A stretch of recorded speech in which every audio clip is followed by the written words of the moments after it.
Jerusalem.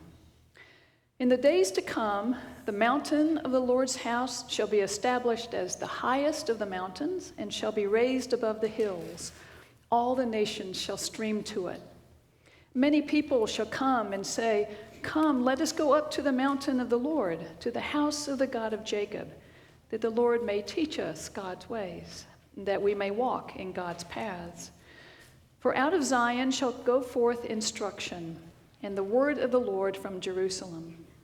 He shall judge between the nations, and shall arbitrate for many peoples. They shall beat their swords into plowshares, and their spears into pruning hooks. Nation shall not lift up sword against nation, neither shall they learn war anymore." The word of the Lord. Thanks be to God. So if you were to turn on the television and happen upon scenes of unrest, would you know right at a glance where the conflict is located? Used to be the Middle East would be a pretty good guess, and it still is. Lebanon, Iraq, Syria, Israel, Palestine. But these days, the Middle East is only one place in the world where serious conflict is present.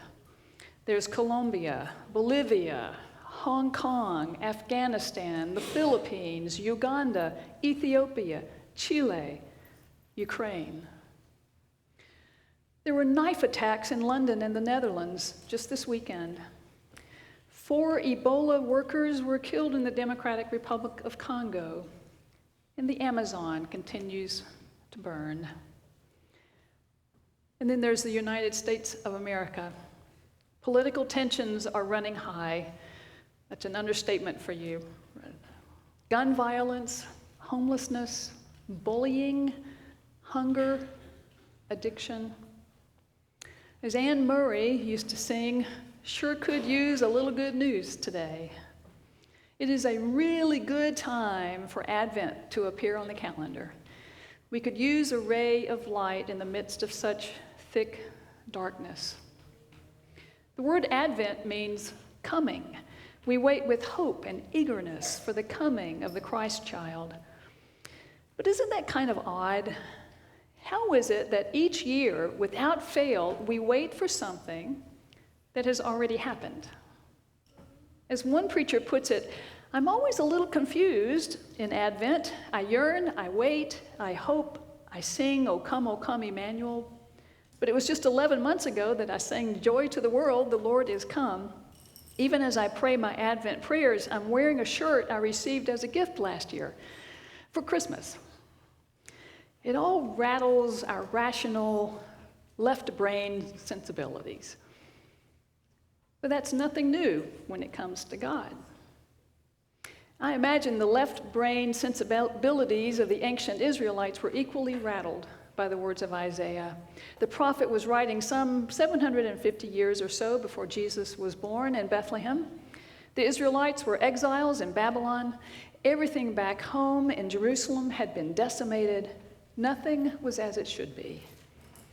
Isaiah's chapter 1 is a strong indictment of them. He lays out how the Hebrew people have been utterly wicked and rebellious, a people laden with iniquity who have forsaken God. Isaiah ends his first chapter in no uncertain terms. "The strong shall become like tinder, and their work like a spark. They and their work shall burn together with no one to quench them." And then we turn the page to chapter 2 in this morning's reading. "In days to come, the mountain of the Lord's house shall be established as the highest of the mountains." Remember that from this morning? Yes? "God shall judge between the nations and shall arbitrate for many peoples. They shall beat their swords into plowshares and their spears into pruning hooks. Nation shall not lift up sword against nation, neither shall they learn war anymore." We know the words. Isaiah tells the Israelites and us that as bleak as the present is, the future belongs to God.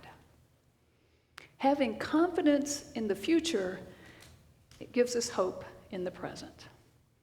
God's story is bigger than what we can see. God's future is greater than the most horrific of current headlines. Advent is the time when we are reminded of that future and invited to step forward into it and trust that enough light lies ahead to illumine our way. And yes, it sounds absurd and naive and impossible. Our bafflement echoes the first words out of Mary's mouth when the angel Gabriel told her that she was pregnant with the Messiah. "How can this be?" she asks. But as Mary discovers, all things are possible with God. The season of Advent is all about preparing and waiting for what we know already happened long ago in Bethlehem. And this season is all about preparing and making ready for what is yet to come, when indeed all nations shall stream to the mountain of God, that time to come when swords will indeed become plowshares. Advent is that mystifying sweet spot between the already and the not yet. Advent comes every year without fail. It keeps coming. It's the reminder that God keeps coming and coming and coming with relentless hope and light and promise. Way back in 1893, Harry Miller wrote a children's song called "The Cat Came Back." How many know it?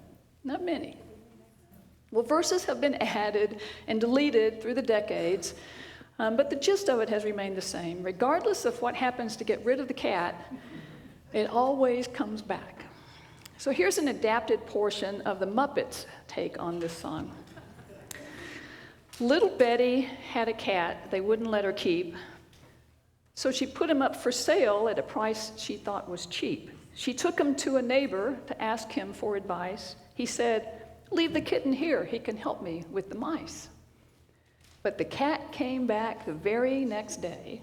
The cat came back, they thought he was a goner, but the cat came back, just couldn't stay away.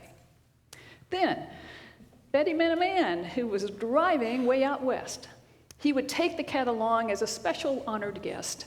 The steering wheel was wobbly. He drove into a tree. The car was just a total wreck, as anyone could see. But the cat came back the very next day. The cat came back. They thought he was a goner, but the cat came back, just couldn't stay away. Then Betty gave the cat to a man who had a bomb. When he took the cat away, he was acting cool and calm, and then the bomb exploded. It made an awful sound. They searched and searched for ages, but the man was never found. But the cat came back the very next day. The cat came back. They thought he was a goner, but the cat came back, just couldn't stay away. Now I'm going to have that earworm in my head all day. Advent just will not quit. God will not quit. In all the days that come, whatever days that come, the Advent proclamation of God's promise plays on. It just can't stay away. And all God's people said, Amen. The cat came back the very next day.